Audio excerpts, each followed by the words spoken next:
To all of you, and may Allah's peace, mercy, and blessings be upon you. Permit me to begin by thanking our Creator Allah for the opportunity to converge on this campus, Fountain University of Shobo, Osun State, and secondly for the ability to leave Abuja and arrive Osun safely.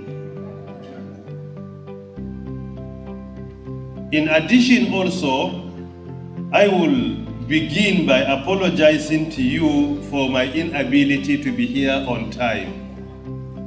It was my plan to spend the last night here with you. That was my arrangement. On Monday, I received a letter from my principal, President Muhammadu Buhari, GCFR, directed me to join him yesterday late afternoon for a meeting and also to receive some visitors. That compelled me to change my schedule. I only left his office in the evening, and at that time I couldn't get any flight to even Ibadan. So I had to travel from Abuja to Lagos late evening, and I spent the last night there, and today in the morning we left there by road coming to Osun. It was not easy, particularly our estimation for the trip was around 3 hours. We ended up spending more than 5 hours. And in real sense, based on the time I left, I was planning to be here at least an hour before so that I will be able to take my breakfast with the Vice Chancellor. So it happened that we arrived very late, so this lecture serves as my breakfast today.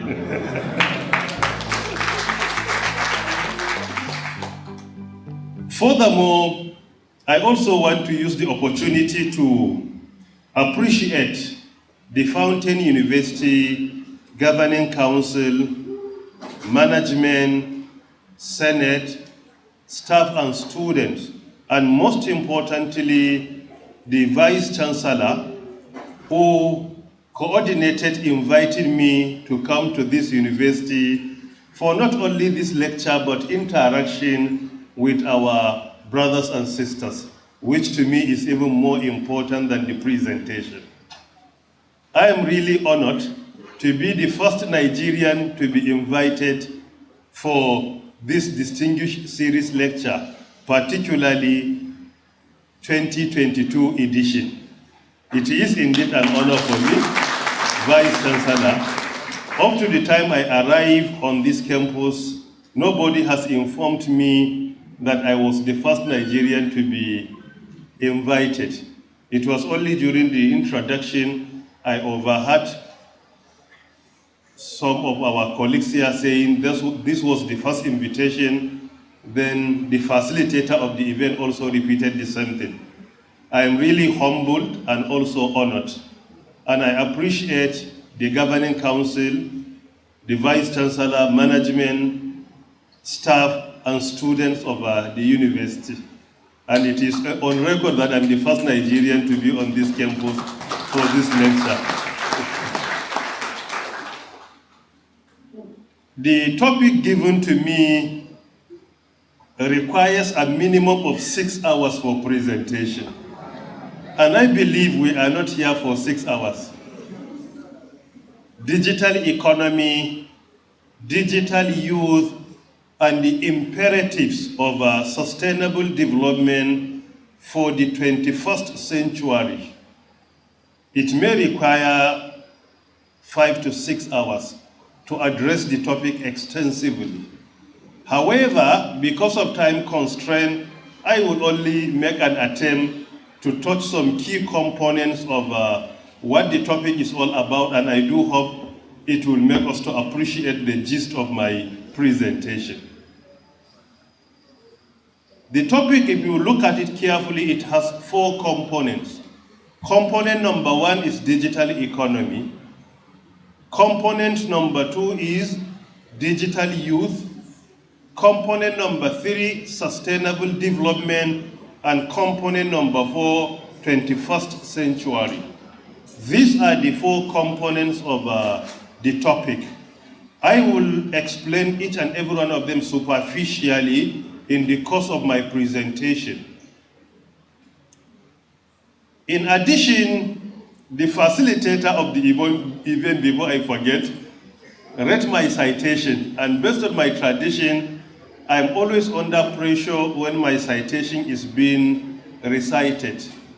I am more interested that when we are no more in this world, if some people realize that our biography will add value in any way possible, I believe they will document it. But as long as we live in this world, history changes. So your history cannot be documented as long as you are still active. However, I appreciate it, but I always find myself under pressure, and I even lobbied the Vice Chancellor not to allow the citation to be recited. And he did well. Most probably he got it more than 90% correct, but there are some few mistakes here and there. And I do hope that Professor Sahalu will reach out to him and ensure for record purpose at least some issues are amended. As I earlier said, the topic of our presentation is digital economy, digital youth, and the imperatives of sustainable development in the 21st century. Firstly, digital economy. It is all about the jobs being created within the digital economy sector, and also the ICT jobs being created in other sectors outside the digital economy sector. Digital economy is an integration of what we know as information and communications technology. It means the deployment of ICT for a purpose, particularly economic development. And that is what motivated our principal, President Muhammad Buhari, to approve our request of establishing the first ever Ministry of Digital Economy in Nigeria. Not the first ever of communications, but that of the digital economy in Nigeria. That was approved by him on the 17th October 2019, and it was presented at the Federal Executive Council on Wednesday, 23rd October 2019, and we kick-started the implementation on the 24th October 2019, just a day after, and we have crafted the first ever national digital economy policy and strategy for a digital Nigeria, which is being implemented. There is no time to speak on this on a larger scale, but the wisdom behind establishing the ministry has significantly been achieved. Particularly, if you look at the area of revenue generation, job creation, digital skills, among many others. You will discover that the issue of unemployment is not only with illiterates, including people who claim to be educated like our humble selves. Graduates with degrees in engineering, in science, in social sciences, in arts, still they are unemployed. Some of them will spend 7 years at home, roaming about with their CV, looking for jobs. While the digital innovation and digital entrepreneurship are not about being a potential employee, but they are about making you a potential employer. The whole perception is not to think of how somebody can employ you, but rather your perspective is how you can employ others. It is because of this, for example, in the US, based on their official report, In 2017, digital economy sector contributed 5.1 million jobs within the country. 5.1 million jobs within the country. And it is because of this you will discover the contribution of digital economy to the country is even higher than the contribution of the general economy, because from 2006 to 2016, within 10 years, averagely, their GDP grew by 1.5% annually. But digital economy sector grew by 5.6%. This is to show to us that the growth rate of the digital economy is much, much higher than the general economy of the country. Why? Because of the digital innovation and digital entrepreneurship. And part of their policies, they try to ensure that there is a provision of attracting talent into their country. That is why it is not difficult for you to become a citizen of the United States of America. If you live there for some years with a clean record, it's not difficult. Why? Because of the way and manner they try to attract talent. Not only that, if you look at cities like Silicon Valley, they even have so many arrangements of providing the enabling environment for you. They have categories of visa based on your talent and based on your professionalism and your expertise in that category. There is tax holiday, and you will discover that most of the people that are making this contribution, coming up with innovation and entrepreneurship, historically could not be from the same country. Most of them are immigrants.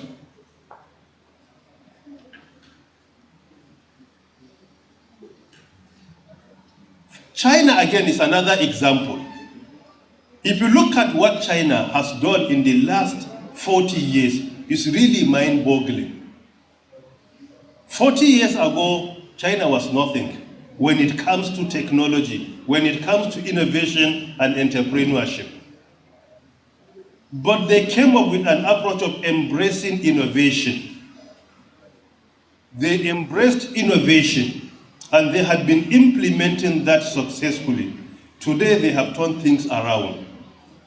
In the fourth industrial revolution, the 21st century, China is no more a follower, but among the leading nations, if not the leading nation, when it comes to artificial intelligence, robotics, and augmented systems. If China is not the leading nation, then definitely is among the two leading nations globally. Through that approach of promoting digital innovation and digital entrepreneurship, today in China, they have over 150 unicorns, based on the recent report released by the World Economic Forum. Over 150 unicorns. Unicorn is a startup that grew to reach a market value of a minimum of 1 billion USD. 1 billion USD.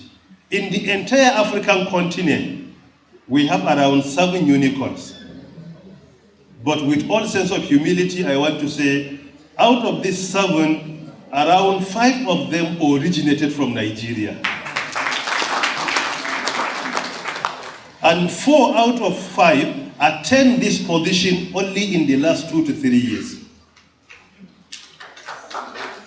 This is also to show to us that our modest effort in Nigeria is also yielding a positive result.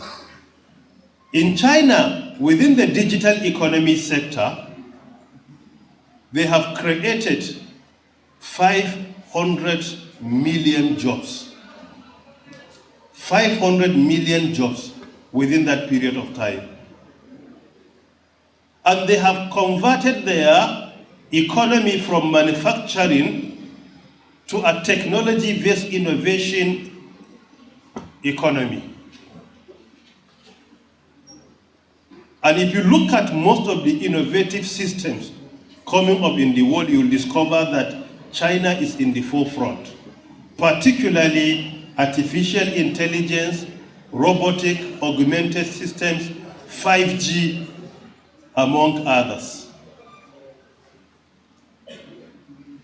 These are 2 examples of two leading countries today when it comes to digital innovation and digital entrepreneurship. In Africa, you will discover that COVID-19 displaced so many people from their jobs due to the lack of innovation and entrepreneurship. According to a report released by International Labour Organization, ILO, in 2022, globally, around 73 million people lost their job.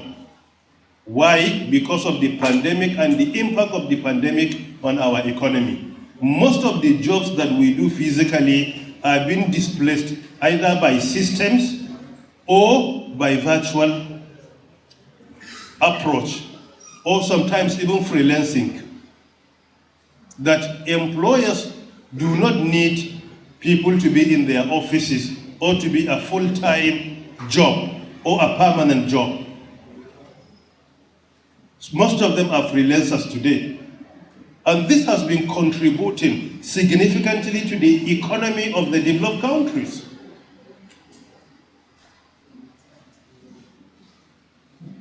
In addition, if you come back to Africa and look at our population, we are the second most populous continent. We are the second most populous continent, second to Asia. Two, we have more diversity than any other country in the world. Than any other continent in the world. And number three, if you look at age advantage, we have more age advantage over others. Because our population in Africa is a very young population. But yet, we are blessed with a young population of around 420 million people. Out of this number, 420 million youths, only one-third of this population are unemployed. So one-third you will discover is around 140 million unemployed. Another one-third is underemployed, meaning another 140 million youths are underemployed. Only 1/6 of this population of 420 million youths in Africa are employed effectively. So it's only 70 million out of 420 million African youths are employed. So that is why if we fail to manage this and we fail to adopt a paradigm shift immediately, this young population is a time bomb. Because you either use it effectively and positively, or it becomes a disaster to their communities, countries, and continents. What is the solution to our challenge of unemployment and unemployability? And this is what will make us to appreciate how we can make use of a digital economy and digital youth for sustainable development in the 21st century or the fourth industrial revolution. Digital youth can accommodate all young people that can be able to manipulate ICT gadgets, either basic, intermediate, or advanced. They fall under the category of digital youth. But our major challenge today, we utilize technology for socialization instead of for economic development or any positive gain. So we are blessed with a digital youth, but we fail to make a paradigm shift where our youth deploy technology for economic development, either collectively or individually. We fail to utilize technology effectively for education because there are so many online platforms where you will be educated for free. There are world-class content online from Harvard, Massachusetts Institute of Technology, Oxford, Cambridge, and many more. Some of the contents online, you can hardly find them for free anywhere in the world. Some of them you need to pay thousands of dollars to travel to go and acquire. But yet, our youth spend their time online, socialization, attacking one another, insulting one another, causing disunity in the country. And the worst part of it, sometimes, this young population cannot even be able to buy broadband for browsing. They rely on their mothers and their fathers to support them to buy broadband. When they get free Wi-Fi or limited, then the whole community is in trouble. Less than 10% will go online in order to make research or to partake in any certification or to acquire any skill that is required in the fourth industrial revolution. So when it comes to digital youth, there is no doubt we are blessed with digital youth, but we fail to make a paradigm shift where our youth will make use of technology and the expertise they acquire for economic development to partake in critical thinking or analytical thinking to identify complex problems locally or internationally and come up with a solution to it. Still, we remain consumers in Africa. When it comes to technology, only few are making us proud. There is no sustainable development without making use of technology positively. It cannot be attained. When we say technology, it doesn't mean just for you to spend your time online, replying WhatsApp messages, or chatting or debating on Facebook, or tweeting on Twitter, arguing, insulting, being insulted. This is not what it means with sustainable development. The sustainable development is to dedicate significant part of your time to critical thinking, analytical thinking, creativity, complex problem solving, and many more. When you do that, one single person that will be able to come up with an innovative idea and implement it will create a job of 10,000 Nigerians. And this is what digital innovation is all about. You can change the life of 1,000 Nigerians, 10,000 Nigerians, 50,000 Nigerians can be employed by you. Look at Bill Gates. How many people did he employ in Microsoft, for example? Mark Zuckerberg in Facebook, how many people did he employ? If you look at the total number of people they employ and the amount of money they budget annually for research and development within their companies is mind-boggling. These tech giants, some of them, their annual R&D funding is over 40 billion USD. I was in Microsoft. I think Dr. Vincent was with me during the trip. DG of NIDA was with me in the US, in Seattle.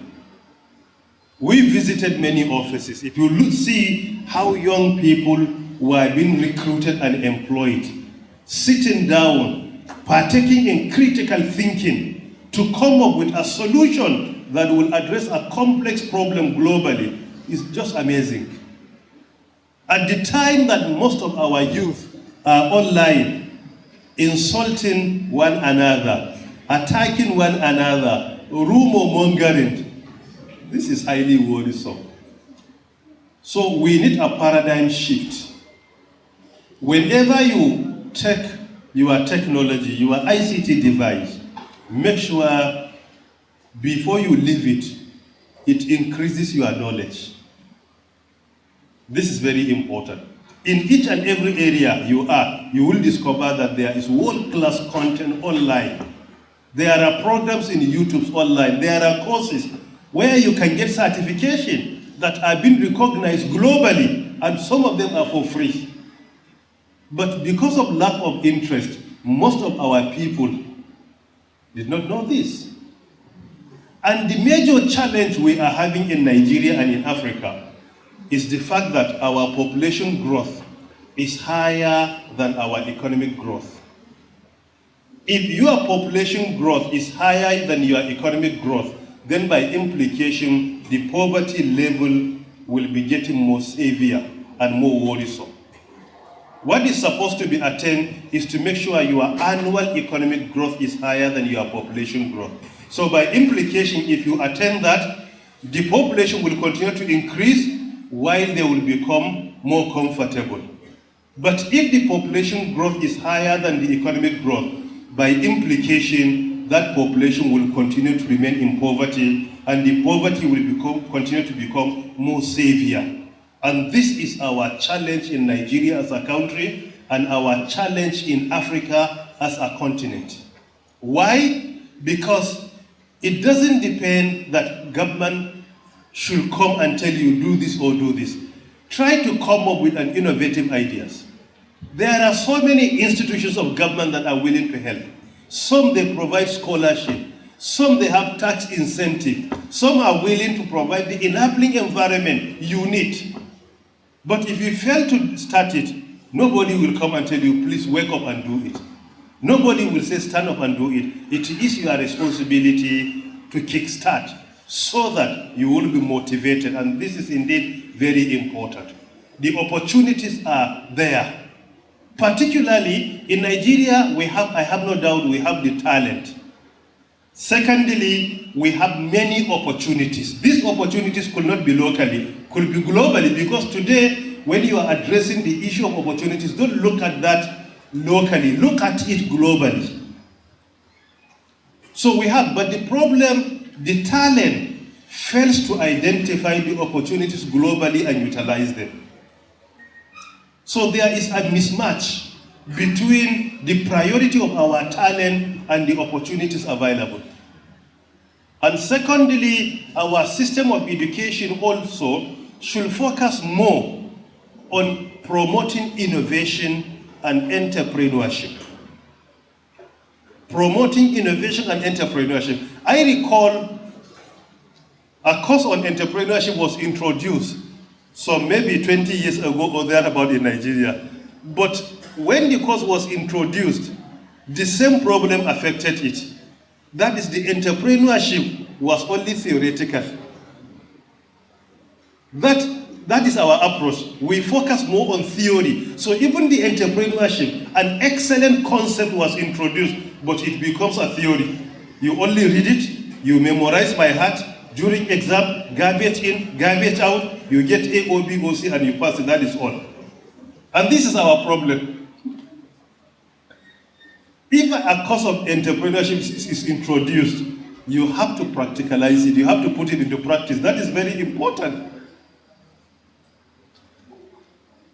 And this is another major challenge. So there is need for a paradigm shift when it comes to the way and manner we acquire knowledge or we teach knowledge. Is also very important. Let our focus not be on how to get employed after my graduation. Your focus and your priority should be how to be a job provider, how to become an employer, not how to become an employee. This is the mindset that we have failed to address. Most of our graduates during NYSC, they want to go to CBN, NNPC, NPA, NIMASA, this and that. That is the only perception. There is no harm if some of them are in government, but the whole life is all about division of labor. You cannot all be targeting one place. And the opportunities outside government are so enormous, are so abundant than even within government.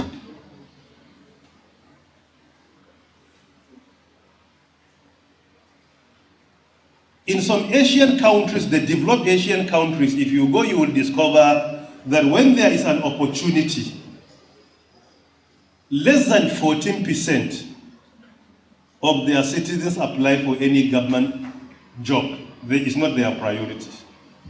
Their priority is either with the private sector or how they will become entrepreneurs.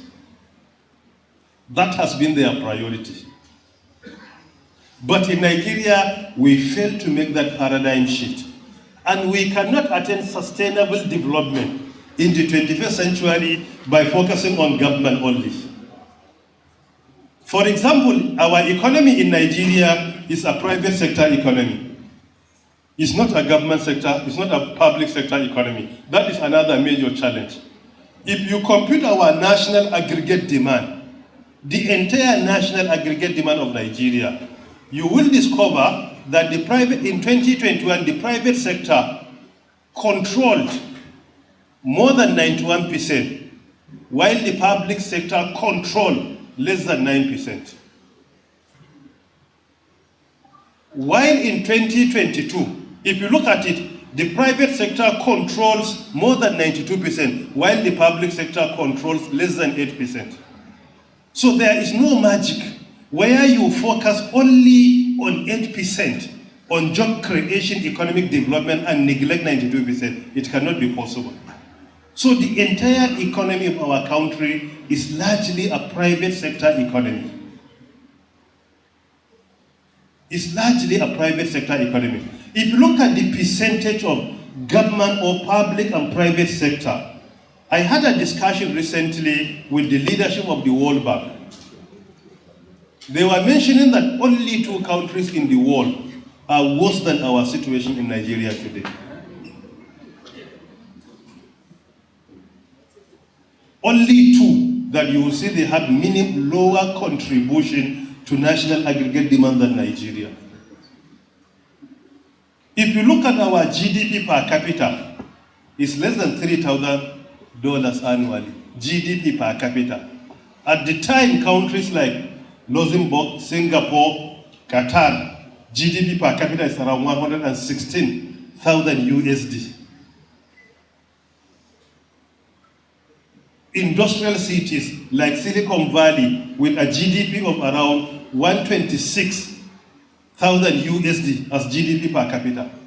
But in Nigeria, it's just a little higher than 2,000. So when it comes to digital economy, digital youth, and also sustainable national development, definitely there is no way we maintain the same status quo and achieve the result. We need a paradigm shift. We need to change our mentality, and we need to change our approach. The way and manner why we attend school, we have to change it. Attending university is not about obtaining degree. It's about the training and skills you have to acquire. But today our focus is only to graduate. I believe this is a faith-based university, and I appreciate the motto of Fountain University: faith, knowledge, and service.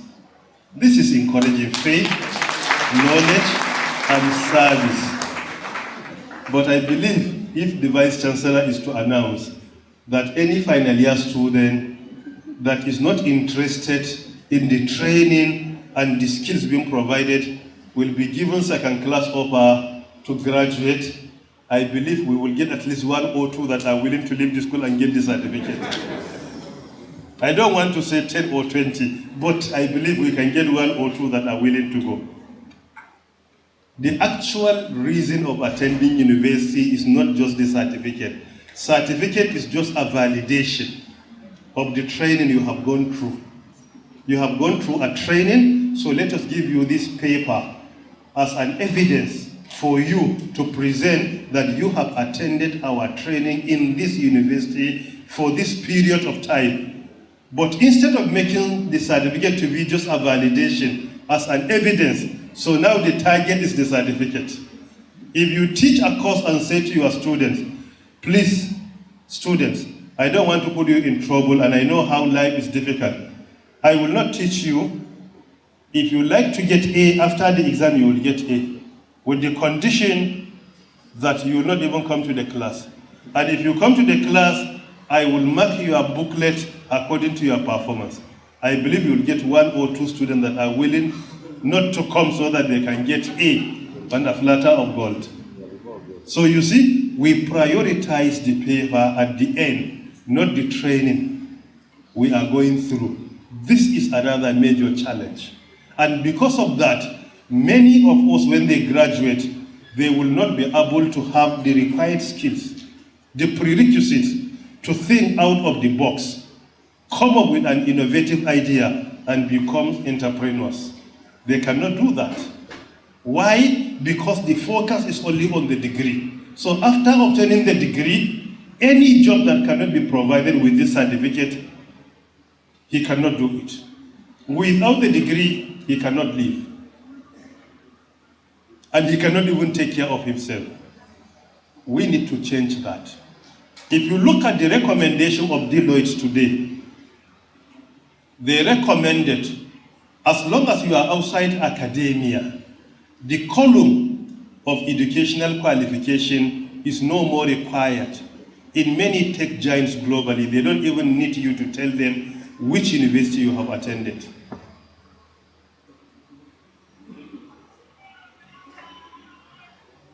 The facilitator announced that with all sense of humility, I am the first and only African to be certified and admitted as a fellow of the Chartered Institute of Information Security, the only one with a royal charter of incorporation in the United Kingdom. The process of attaining that is a very long process. Part of the stages, there must be a physical interview. There must be an interview where you will be interrogated. During the interview, I was confronted by senior government officials of the United Kingdom from the National Cybersecurity Center. They were selected to interview me. They asked me to introduce myself, I did so. And I commenced by also establishing the university I attended. The leader of the interview said, I don't think this is necessary. Let us go to your productive work. It is no more only even about your publication. No, the productive work, what you have implemented. Let us go to the productive work. So instead of wasting my time, the way the facilitator did, he has BTech, BSc, MBA, PhD. That one was not required. Just go to the productive work. What you have developed. And I started explaining. Then he came in again and started asking some technical questions.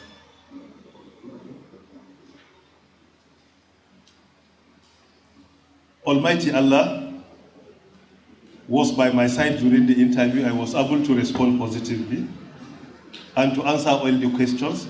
At the end, they look at me, they say, we don't consider the CV, but rather we considered your submission and the way and manner you answered the technical questions. And based on our report to be submitted to the board during meeting next month, we are going to recommend you for the fellowship award. All other things were not considered. If I attended the interview only knowing that I obtained BTech, MSc, MBA, and PhD, that would have been a disaster. There is no doubt about this. Because I was not allowed even time to explain that. Only what they listen, few books I have written in the area of cybersecurity. But beside this, leave it completely, come to the productive work. That is what they are after. So, the requirements for job are changing annually. Some of the qualities and skills that you are required to present today while applying for any job, in the last 10 years, most of them were not in existence formally. They were not there formally. But today, they must be on your CV. And that is why if you look at the curriculum of some respected institutions globally, you will discover that even the curriculum is not static, it's flexible. Why? That flexibility will allow you to accommodate any new skill that comes up and becomes a requirement for that job to be executed. It's flexible. Look at the curriculum of International Indian Institute of Technology, it's flexible. And look at the way they teach in order to ensure that you get the required skill. The most experienced academics teach the lower students. If you have the most senior professor in your faculty he will take charge of 100 level students. Followed by the second most senior student will also come and support him. So you will discover that even the professors who retired and still come back to the university, they are taking care of 100 level students. You may not encounter an assistant lecturer or lecturer to teach you until when you reach final year. Why? Because you need a very solid foundation at the lower level. If you fail to get it, when you go up, you cannot be able to get it. So what is most important is that your first year, your second year in university, you need guidance, you need mentorship, you need experience, and you need elders that can consider you and treat you as their son and as their grandson. But when you ask somebody as an assistant lecturer, teach 100 level students, he's not far from them, or a graduate student. So the line of demarcation between them is not far. So there should be a form of envy that may arise. They will say, okay, we have been punishing our undergraduate, that is how we will deal with you. But if you ask the most senior professor, let the vice chancellor say, okay, I will teach 100 level students. If he comes to the class, you will see him as your father. And the gap between you and the vice chancellor is so wide. So there is no problem. He doesn't care about any success you attain in life, but he's even more passionate for you to attend. But someone that is very close to you as a GA or assistant lecturer, if care is not taken, the treatment will not be cordial. Why? Because you are not far from him. He tried to get first class, he couldn't, so he will not allow anybody to get it.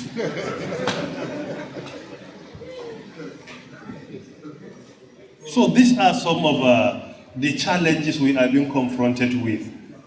Today, in the 21st century, what is most important, the soft skills, are more important than the hard skills. Soft skills are more important than the hard skills. Why? The soft skills guide you to identify a complex problem. Secondly, you work on solving it. Then you deploy hard skills in order to solve it. So today, identifying a complex problem is even more important than solving it. Identifying a complex problem when you travel to a foreign country or even your country, how to get taxi or cab to take you from one place to another. Identifying that problem the way Uber did is more difficult than even developing the system to establish that connectivity.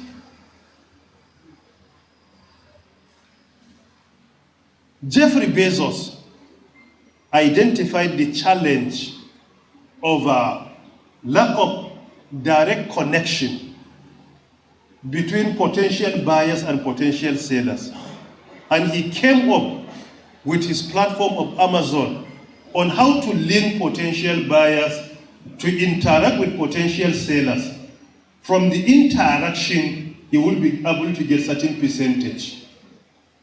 That catapulted him to become the richest person in the world for almost 3 consecutive years, until recently been taken over by Elon Musk, who also did similar approach of identifying a complex problem.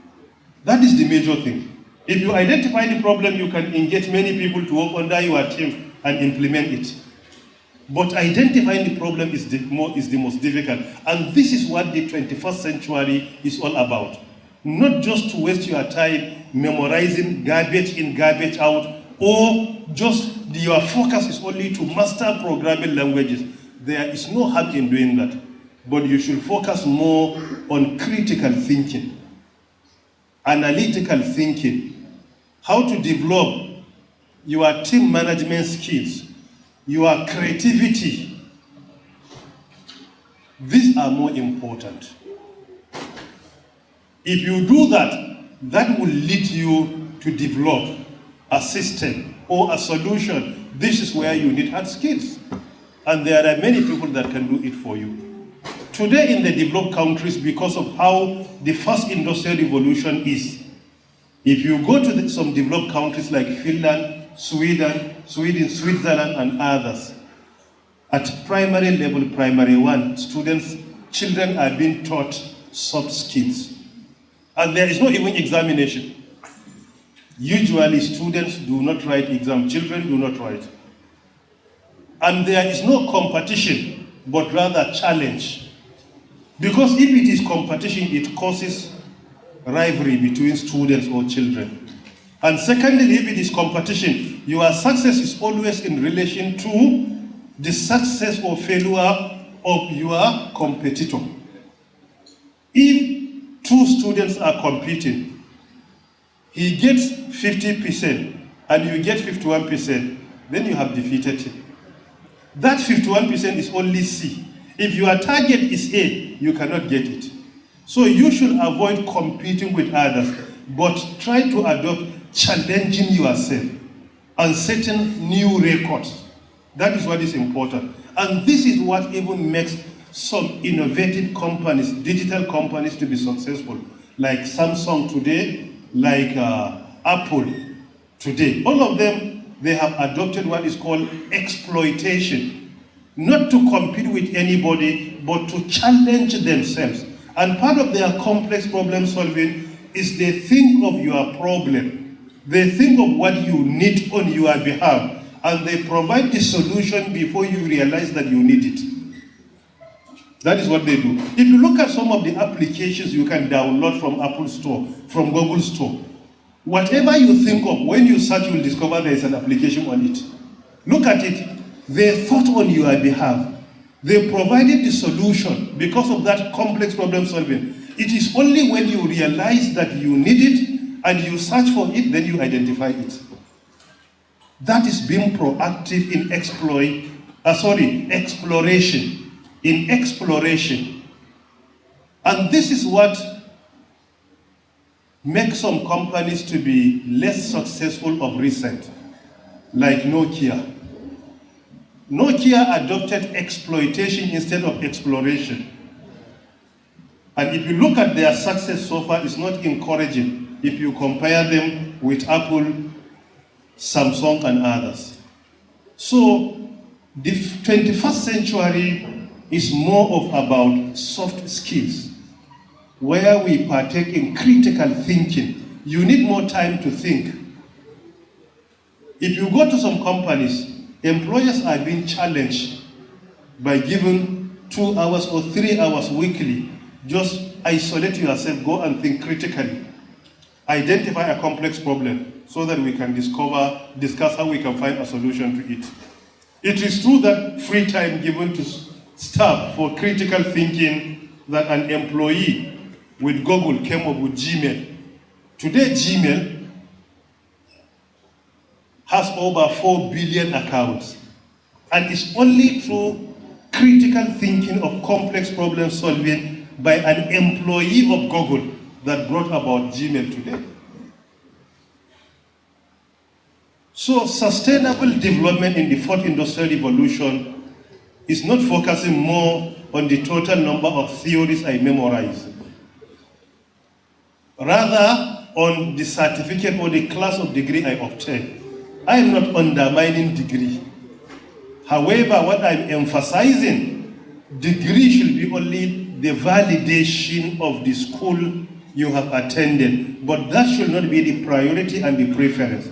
The training that your teachers give you is more important.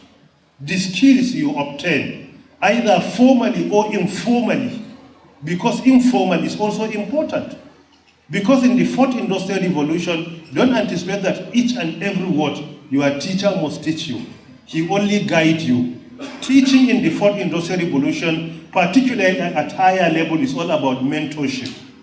He mentors you, he gives you some tips, and you wake up and make yourself more productive. And this is very important. Finally, in Nigeria, as earlier said, we have developed the National Digital Economy Policy and Strategy for a Digital Nigeria, which has 8 pillars. It has 8 pillars. Permit me to mention the pillars and explain what we have done so far, so that you will appreciate what your country has been doing for you and on your behalf. In the National Digital Economy Policy and Strategy for a Digital Nigeria, which was unveiled by President Muhammadu Buhari on the 28th November 2019 at the International Conference Center, Abuja, has 8 pillars. Pillar number 1 is developmental regulation. Pillar number 2, digital skills.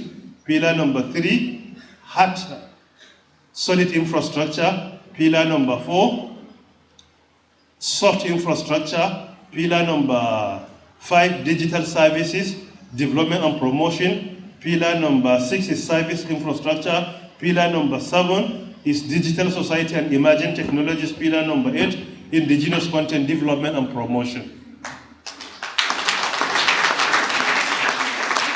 Under pillar number 1, as part of developmental regulation, the major gain, as far as I'm concerned, that we have achieved for Nigerians is the enactment of the Nigeria Startup Act 2022. I personally presented the Nigeria Startup Bill as a proposal to the federal government on the 15th of December 2021, and it was approved by the Federal Executive Council chaired by Mr. President. After its approval, we were directed to liaise with the Attorney General and the Minister of Justice to transmit it to the National Assembly. That was done successfully. By September, the National Assembly returned it to Mr. President after their readings. On the 19th of October 2022, I was by the right-hand side of Mr. President, where he assented to the Nigeria Startup Act 2022, and it becomes a law of our nation.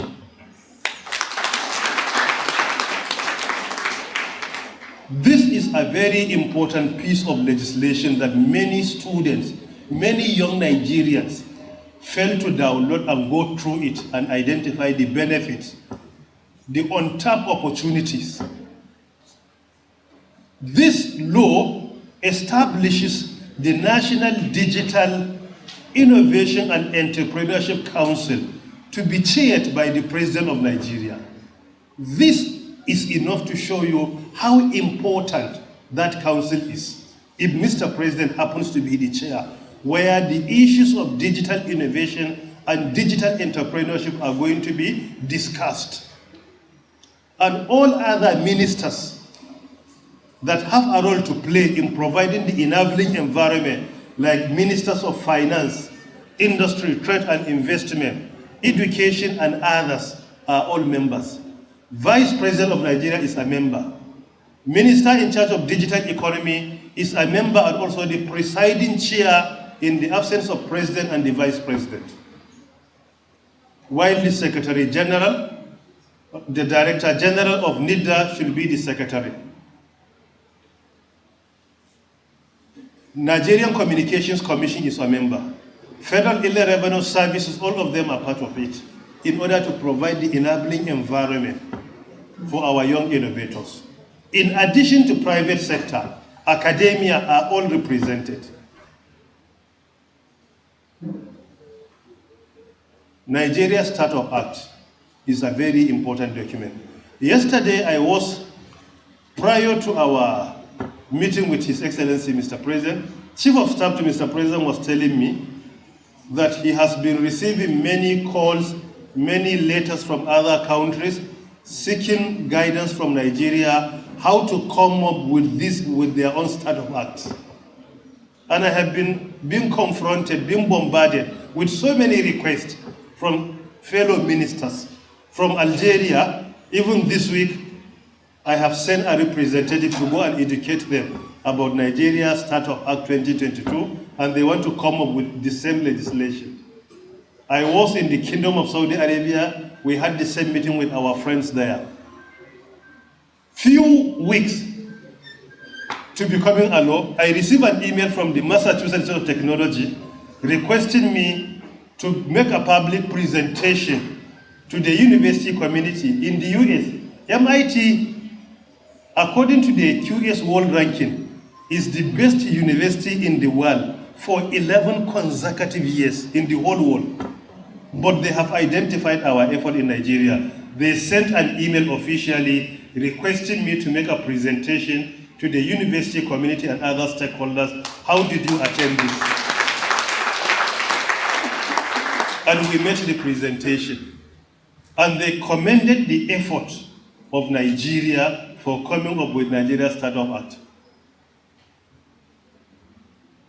When we were working on it, nobody cares. People were only looking. Some even looking at we were wasting our time.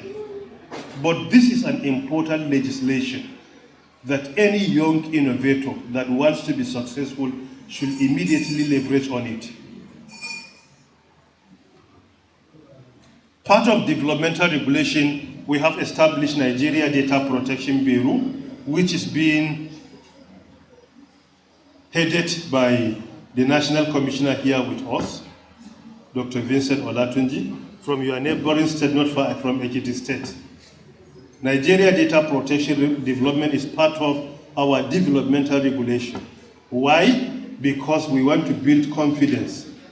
Let our citizens know that there is privacy and confidentiality in their data, as enshrined in the Constitution of Nigeria, 1999, as amended Section 30 what? 7. Thank you. Section 37, you got it right. At least 1 round of applause for him. So this is to build confidence, and that is the global best practice. And now we are working on the legislation, Nigeria Data Protection Act, which we do hope that by early next year, it will become a law. What we have currently, we have a subsidiary law or subsidiary legislation. We do hope it will soon become a law. And the regulatory agencies, NCC, NIMC, and NIDA, have been coming up with so many subsidiary legislations currently as part of their regulation to ensure that the sector is well regulated, and not regulation to jeopardize development, but rather we have a very unique approach of regulation that is developmental regulation. Our regulation is developmental in Nigeria. 2, digital skills. Establishing centers and trainings. In the last 3 years, we have established centers through interventions, providing facilities, organizing training in over 2,200 places in Nigeria. In October 2022, I also signed an MOU on behalf of the federal government of Nigeria, where we plan to train 5 million Nigerians in collaboration with Microsoft Corporation in cutting-edge skills, high-demand skills all over the world. Part of it, recently, I launched a program being coordinated by NIDA with Coursera, where we plan to train 24,000 Nigerians on cutting-edge skills, particularly digital skills.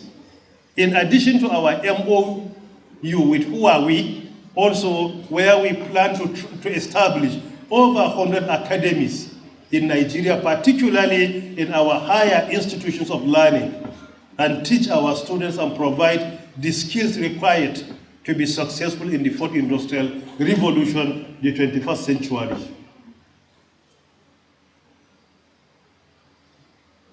In addition to our virtual academies, we have 2 of them where we train over 800,000 Nigerians today, and the program is ongoing. And only last week also, federal government through NIDA has launched also blockchain technology training for free, where thousands of Nigerians are going to be trained. So these are some of our initiatives, just an example, not all of them, under digital skills. Then when it comes to solid infrastructure, particularly broadband, as of 2019, based on the report as our baseline submitted by CEO of NCC, we had only 23 base transceiver stations of 4G in Nigeria. Today, we have over 77. 4G penetration in Nigeria at that time was around 24%, but today it's over 78%. The price of 1 gigabyte of data averagely, as at August 2019, was 1,200 naira. But today maximum is 390 naira. The reduction is almost by 60% or thereabouts. Tell me one sector in Nigeria where the price of services and products are not being increased outside our sector. You know, because of aviation fuel, you know the price of air ticket from Abuja to Ibadan or to Lagos, compared it with 3 or 5 years. Your car, the price because of exchange rate. Transportation, you know the price. Food, 1 bag of rice, you know the price. Make comparison. Arguably, our sector is the only sector in the whole of Nigeria that in the last 3 years, there is no increase in price of anything but reduction. Phone calls, reduction. Broadband, reduction. Internet, reduction. The price is coming lower. And there were several attempts to increase the price. The minister and NCC resisted, and it has never happened. But yet, the sector is making profit. And it played the principal role of lifting out Nigeria out of recession in 2022, much earlier than the time predicted by the developed countries.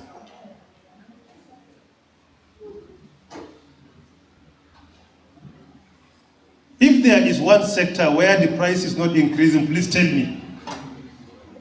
Tell me. One sector in Nigeria. With the exploitation sometimes of the private sector, if not because the policy makers and regulators are protecting consumers in the ICT sector, the situation would have been beyond what you can afford today. There is no doubt about this.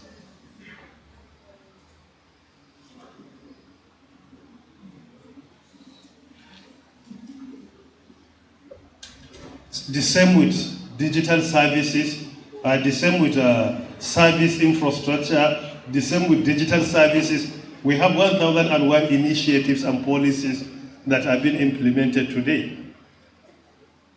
Digital society and emerging technologies. We have established the first world-class National Center for Artificial Intelligence and Robotics in Africa. Today, after establishing our own, more than 7 countries established, and they copied our initiatives. Even recently in East Africa, 2 ministers reached out to me for guidance on how to establish it, what are the requirements. Leveraging on that, 2 months ago, one of them established their centers. The other one established prior to that.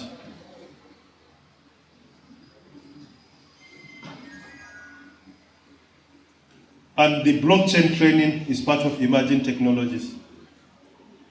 Under soft infrastructure, we have upgraded National Computer Emergency Response and Readiness Team being coordinated by NIDA. We have also established a new Cybersecurity Incident Response Team being coordinated by NCC. From our own angle, you will discover even our global ranking on cybersecurity being computed by ITU. We are improving. There is no doubt about this. We are improving. Still in indigenous content, we have so many initiatives. Of recent, particularly in May 2022, we have presented a policy which has been unveiled by His Excellency Mr. President for the establishment of the National Center, Nigeria Center for the Promotion of Indigenous Content in the Telecommunication sector. And we have Executive Order 003, which was signed on the 1st of May 2017, and Presidential Order 005 signed on the 12th February 2018. All of them are the initiatives of prioritizing what we can produce locally. These are some of the initiatives. we have increased our contribution to GDP up to 18.44% in the second quarter of 2022. This is unprecedented in the history of Nigeria as a country. We increased revenue generation by 594%, and also in 13 years, we inherited the database of NIMSI with 39 million citizens. In 13 years, 39 million citizens. In 2 years, we catapulted that number from 39 to over 91 million. We increased 52 million in 2 years, while we inherited 39 million in 13 years. And there wasn't any budgetary provision given to us for that enrollment. We leverage on the obsolete infrastructure to continue to push and ensure that all our citizens are enrolled. Because national identity is not only for security, it's for economic development, social development, for education, for health. No responsible country in the whole world without its own form of national identity. None in the whole world.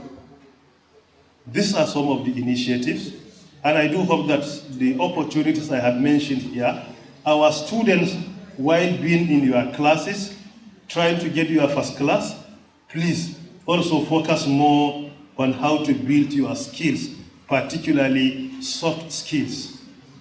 It was announced recently that I have launched a book entitled Skills Rather Than Just Degrees.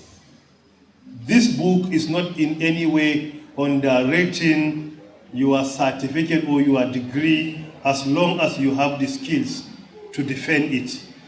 What the book challenges is where we prioritize certificates, we graduate without any skills, and we go to the labor market, we become unemployable. We become unemployable because our challenge in Nigeria is not only unemployment. We only look at the figures of employment because we are only looking for government jobs. We don't look at other opportunities outside the country that are out there in millions. Because of COVID-19, World Economic Forum and others predicted that around 133 million new jobs have been created. 133 million. But you are here looking for Osun State government to employ you, where there are 1,001 opportunities all over the world. Some of them, you live physically in Nigeria and you work for them, and you will be paid either in dollars or currency that is even stronger than dollars. The currency of Jordan, Kuwait, all of them are stronger than dollars. So you can live here and do the work and you will be paid like that. So don't restrict the opportunities to Osun State or your local government or federal. The economy is a private sector economy. In Nigeria, globally, industry plays a significant role when it comes to job creation. And definitely, if you build your capacity, you will become a better person, and the opportunities will be there for you. We always complain that there is no job security in the private sector. That is not true. The only difference is the way public sector will ignore our mistakes, intentional mistakes, our I don't care attitude, lack of due diligence, and many more that cannot be tolerated in the private sector. Because of this, we say there is no job security. It's not job security, but it's because of our attitude. Elon Musk, he sacked some senior staff of Twitter when he purchased it. He had to go back and lobby some of them to come back and work for him. Why? He couldn't manage without them. Make yourself more productive. Then when you apply, you put your resignation, your CEO will come to your house and weep and beg you not to leave you. That is how you should do. Thank you very much for listening.